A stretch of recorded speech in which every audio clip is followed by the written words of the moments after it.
अनुराग भदौरिया जी, पहले तो आपसे पूछूंगी, अनुराग आपका नाम है और फायरिंग ऐसे हो रही है कि कोई बचेगा नहीं। यूपी क्या, मुझे लगता है कि देश में ही कोई बचने नहीं वाला। दोनों तरफ से ऐसे टैंक चल रहे हैं। पूछना चाहती हूँ आपसे, गोरखपुर से क्या दुश्मनी है भैया? वहां सिर्फ योगी आदित्यनाथ थोड़ी रहते हैं, वहां तो जनता भी रहती है उत्तर प्रदेश की। नंबर एक। और नंबर दो, आपको वाकई में लग रहा है कि योगी जी को अलग पार्टी बनानी पड़ेगी? क्योंकि अखिलेश यादव जी तो दावा कर रहे हैं अगर विधानसभा के उपचुनावों में ये पारा रहेगा तो भैया 2027 तक क्या होगा? देखिए, जो उत्तर प्रदेश के मुख्यमंत्री जी ने बोला है, मैं उस पर बोल दूं। सुल्तान की बात की तो मैं कहता हूं टीपू लोकतांत्रिक तरीके से जनता का सुल्तान था, सुल्तान है, सुल्तान रहेगा। वो पीडे के फार्मूलों के लेके सामाजिक न्याय की बात करता रहते हैं। तो ये भारतीय जनता पार्टी जो है अपने गिरबान में झांक के देखे, बांटेंगे तो कटेंगे। ये क्या होता है? ये देश अनेकता में एकता वाला देश है। यहाँ सभी का सम्मान होता है, सभी जात धर्मों के लोग रहते हैं, आपस में मिलकर रहते हैं। वसुधैव कुटुंबकम की बात करते हैं। नफरत की राजनीति कौन कर रहा है? आप समझ लीजिएगा।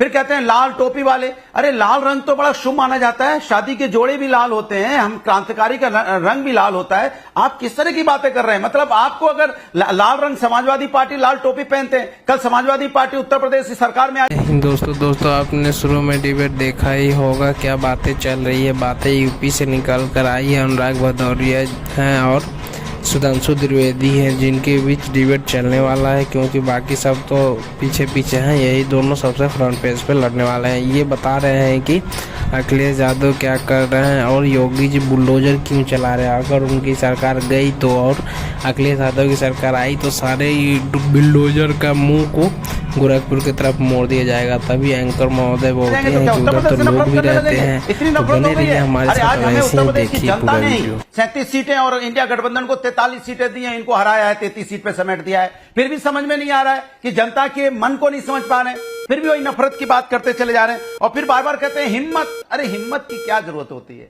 हिम्मत तो जनता है, जनता ने हमें दी ना 37 सीटें अभी। तो जनता के साथ, जनता जिसके साथ, उसकी तो हिम्मत होगी होगी उसमें। लेकिन हिम्मत का मतलब ये नहीं होता है कि आप अन्याय करने लगेंगे, अन्याय का बुलडोजर चलाने लगेंगे, आप बेगुनाहों पे बुलडोजर चलाने लगेंगे, बस्तियां उजाड़ने लगेंगे, अकबर नगर उजाड़ने लगेंगे, 2200 घर उजाड़ देंगे, आप पंतनगर उजाड़ने के लिए पहुंच जाएंगे। ये तो नहीं, इसलिए तो आपको ताकत जनता ने नहीं दी कि आप उजाड़ देंगे जाके।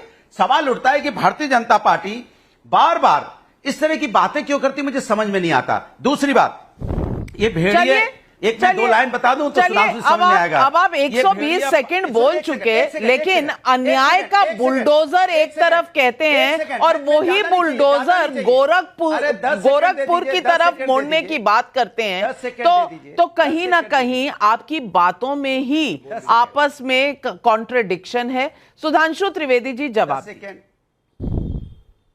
10 सेकेंड। भदौरिया जी 10 सेकंड बोल लीजिए तो मैं आपका जवाब दे। अरे वाह, मैं तो 2027 में 10 सेकंड देती, आपने अभी दे दिए। 10 सेकंड दे दीजिए। ये भेड़िया पकड़ नहीं है पाते, खाली हुआ हुआ हुआ है चिल्लाते। कोर्ट ने भी डांटा है जमकर, क्यों चलवाते हो बेवजह बुलडोजर? समाजवादी आएंगे तो भेड़िए पकड़े जाएंगे, अन्याय के बुलडोजर पर ब्रेक लगेगी सुधांशु जी, फिर कुछ नहीं कर पाओगे। ये सुन लीजिए, जनता को परेशान मत कीजिए, जनता की बात कीजिए, जनता के मुद्दों पे चर्चा कीजिए तो अच्छा होगा। आप हमेशा धर्म की राजनीति मत कीजिए, धर्म मेरा आस्था का विषय है। चलिए सुधांशु त्रिवेदी जी, जवाब दीजिए। चलिए, 10 सेकंड के मनोरंजन दर्शकों का करने के लिए आपको धन्यवाद। अब मैं इस बात का टेक्निकल और पॉलिटिकल दोनों उत्तर देता हूं। देखिए, बहुत स्पष्ट सी बात है कि जो भी बुलडोजर चलाया गया है उसका अपराध के कारण नहीं चलाया गया है। उन्होंने अतिक्रमण कर रखा था, नोटिसेस दिए गए थे, इस आधार पर चलाया गया है। जब भी कोई व्यक्ति जो पुलिस में रहा होगा उसे पता होना चाहिए, जो शासन में रहे होंगे, किसी पुलिस अधिकारी से पूछिए, जैसे ही कोई अपराधी एक अपराध करता है तुरंत उसकी पूरी फाइल खुलती है। मैं एग्जाम्पल देना चाहता हूं। आप गाड़ी को रेड लाइट फंदा दीजिए, पुलिस वाला तुरंत रोकता, कहता गाड़ी कागजात दिखाओ, और उस समय आपकी गाड़ी का रजिस्ट्रेशन ना हो या रजिस्ट्रेशन एक्सपायर कर गया हो तो जब्त हो जाती है कि नहीं गाड़ी। तब आप ये थोड़ी कहते नहीं वो मैंने सिर्फ रेड लाइट फंदाई थी, वो मेरा उसके कागजात से क्या मतलब।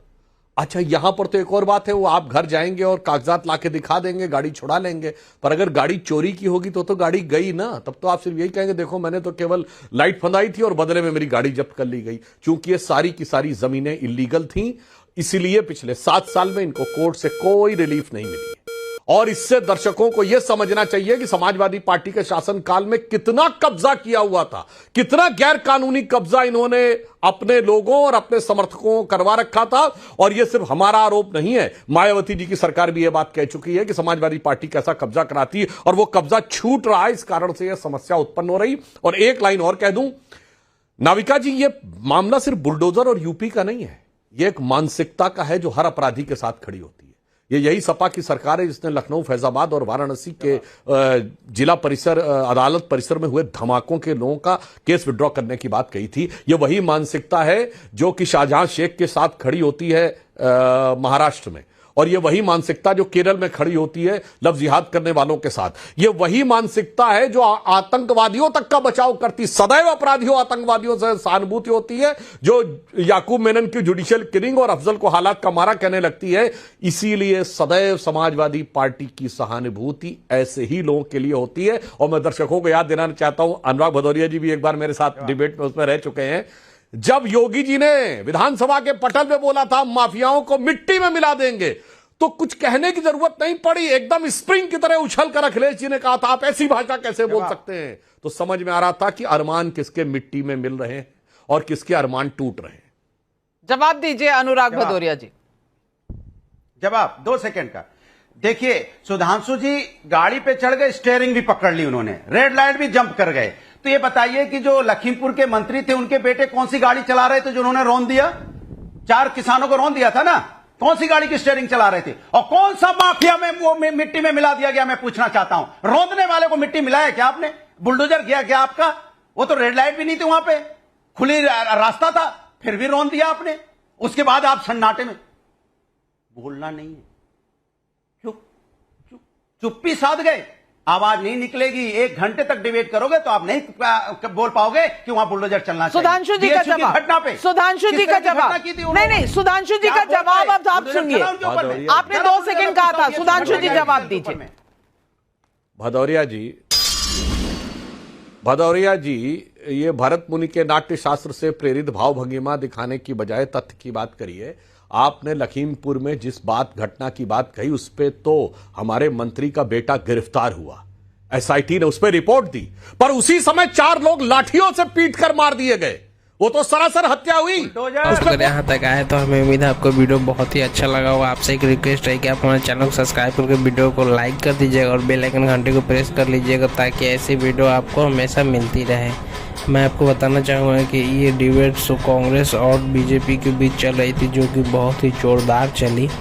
आप ये सारे वीडियो के निचोड़ क्या निकालते हैं हमें कमेंट सेक्शन में बताइएगा, और कमेंट सेक्शन में ये भी बताइएगा कि कब अखिलेश यादव की सरकार आ रही है और कब बाबा जा रहे हैं।